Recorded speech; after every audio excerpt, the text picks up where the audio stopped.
नमस्कार दोस्तों। अगर आपका सपना है अपना खुद का घर बनाने का, लेकिन बजट बहुत कम है और आप सोचते हैं कि क्या 5 लाख रुपए में घर बन सकता है, तो आज की इस वीडियो में मैं आपको बिल्कुल प्रैक्टिकल तरीके से बताने वाला हूं कि कैसे आप 5 लाख रुपए के अंदर एक छोटा लेकिन मजबूत घर बना सकते हैं। इस वीडियो में हम बात करेंगे प्लानिंग, मटेरियल, डिज़ाइन और खर्च कम करने के स्मार्ट तरीकों के बारे में। घर बनाने में सबसे बड़ी गलती लोग यही करते हैं कि बिना प्लानिंग के काम शुरू कर देते हैं। अगर आपका बजट सिर्फ 5 लाख रुपए है तो आपको छोटा लेकिन स्मार्ट घर बनाना होगा।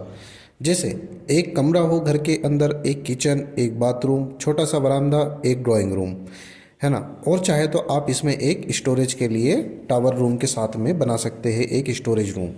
अगर आपका प्लॉट 400 से 450 या 500 स्क्वायर फीट तक भी है तो वहाँ पर पॉसिबल है कि आप 5 लाख रुपए के अंदर में अपना घर बना सकते हैं। ज़मीन का खर्च इसमें शामिल नहीं है, यह सिर्फ घर बनाने का खर्च है। देखिए दोस्तों, जब भी हम घर बनाने के बारे में सोचते हैं तो हमारे दिमाग में बड़े बड़े शानदार घरों की तस्वीरें आती हैं।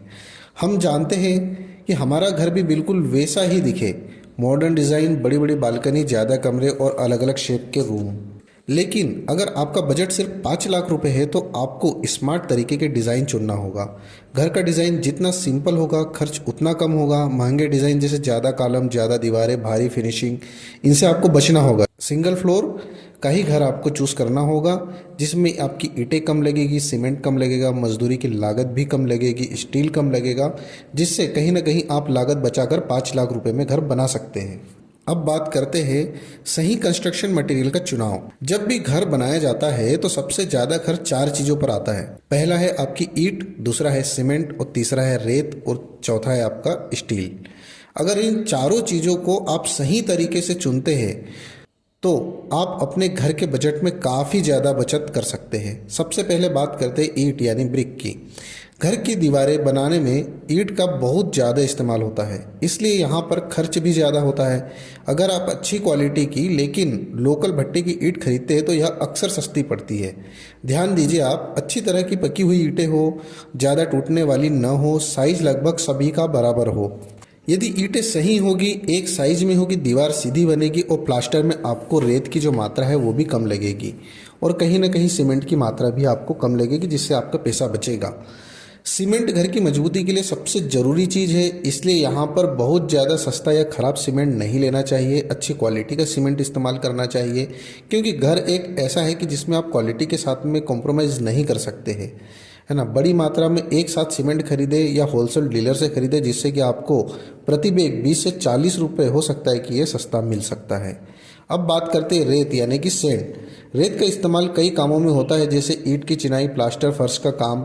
अगर आप रेत सही सप्लायर से खरीदते तो हो सकता है कि बेहतर क्वालिटी की रेत आपको सही मात्रा में मिल सकती है और रेट में काफ़ी अंतर होता है। यदि आप सप्लायर से पता करेंगे रेट अलग अलग, तो आपको पाँचों का रेट जो है अलग अलग मिलेगा, जिसमें आपको क्वालिटी सही मिले और जो आपको रेट सही लगाए उससे आप यहाँ पर सैंड खरीदें। यहाँ पर यदि हमने बात की है 500 स्क्वायर फीट के घर के लिए, तो यहाँ पे तकरीबन आपको 10 क्विंटल के समथिंग आपको स्टील की रिक्वायरमेंट होगी। तो अब देखिए दोस्तों कि यहाँ पर यदि आप किसी ब्रांडेड स्टील लेते हैं, जैसे कि मैं नाम नहीं लूँगा किसी कंपनी का, बट यदि आप ब्रांडेड स्टील लेते हैं तो उसका प्राइस हमेशा 20% अधिक होता है नॉर्मल स्टील के बजाय, जो कि आपको ब्रांडेड नहीं है उन स्टील की अपेक्षा। तो यहाँ पर आपको ISI स्टील जो मार्क है आपको वो चूज़ करना है। FE 500 होना चाहिए और ISI मार्क होना चाहिए स्टील का, इसे आपको चूज़ करना है। और ये स्टील भी अच्छा होता है, इसमें किसी तरीके की कोई प्रॉब्लम नहीं होती है और ये वाला आपको 20% कम रेट में मिलेगा बजाय कि आपका ब्रांडेड स्टील। तो इससे कहीं ना कहीं आपकी लागत जो है यहाँ पर भी कम होगी। अच्छा, घर बनाने में सबसे ज़्यादा खर्च मजदूरी में भी आता है। अगर आप थोड़ा सा मैनेजमेंट खुद कर ले तो काफ़ी पैसे बचा सकते हैं। जैसे कि देखें, मटेरियल आप स्वयं खरीदें, रोज़ का काम जो आप अपने घर का करवा रहे हैं उसकी निगरानी आप स्वयं करें, लोकल मजदूर रखें, किसी ठेकेदार को हायर ना करें। आप अच्छे किसी भी 1 या 2 मिस्त्री को पकड़े और 1-2 लेबर पकड़े।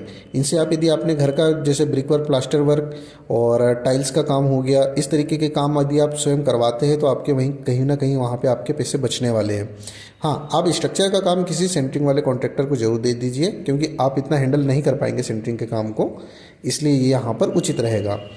अच्छा, एक तरीका और है स्मार्ट तरीका जिससे कि आप काफ़ी कम पैसे में अपने घर का काम करा सकते हैं। यहाँ पर कुछ सेकेंड हैंड मटेरियल का इस्तेमाल करना। देखिए, स्टील यदि अच्छी क्वालिटी का है, रस्ट यदि उसमें कम लगा है स्टील में, तो यहाँ पे आप स्टील भी यूज़ कर सकते हैं। आपको वो स्टील कम से कम 40% कम रेट में मिल सकता है। तो यहाँ पर आपकी काफ़ी अच्छी खासी सेविंग हो सकती है। दरवाज़ों के केस में आप यहाँ पर देख सकते हैं सेकेंड हैंड मटेरियल, अच्छी क्वालिटी के दरवाजे भी मिलते हैं, बट आपको थोड़ा सा मार्केट में घूमना होगा, देखना होगा कि आपको किस रेट में क्या चीज़ें मिल रही है। जैसे ग्रिल हो गया, खिड़कियाँ हो गई, ये सारी चीज़ें आपको सेकेंड हैंड मार्केट में मिलती है।